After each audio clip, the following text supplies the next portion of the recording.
The ongoing tensions and violence in the border of the South and North Sudan has left both sides blaming on each other as attacks that has frequented displacement and death of innocent people continues, with struggles over who should own Abyei and the contented oil fields that lie along the borders.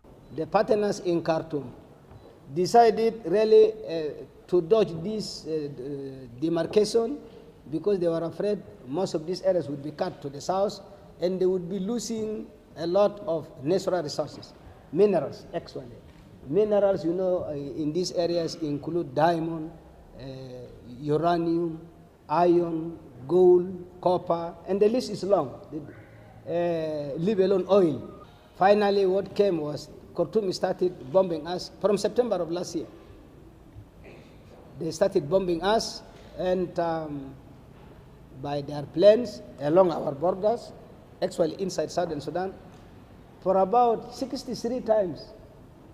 And that was too much, that was totally unbearable. And the international community, unfortunately, didn't know to whom this place belonged. So they were lumping us together, the two partners together, that you are all wrong.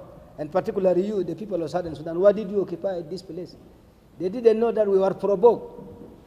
We were provoked about 63 times from the air and on the ground a number of times. And then finally on the ground, and we were just reacting. But in addition to that, actually Panto belonged to us. The tension between the military of those two states over the border has caused a serious food crisis with lack of medical care within the region.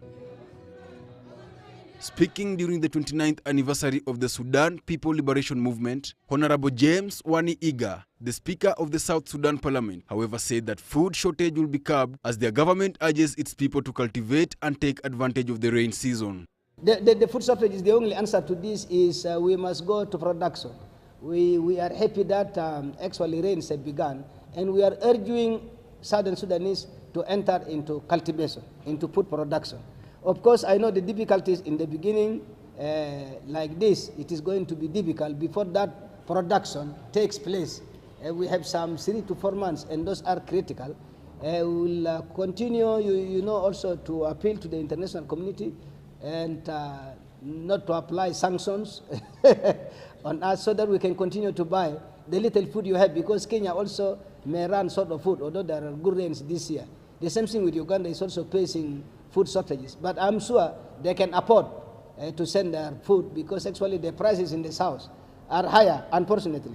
South Sudan is very rich in natural resources that can benefit its population when fully exploited and expedite the process of economic, social, cultural, and political integration. Fred Obegi, GBS News.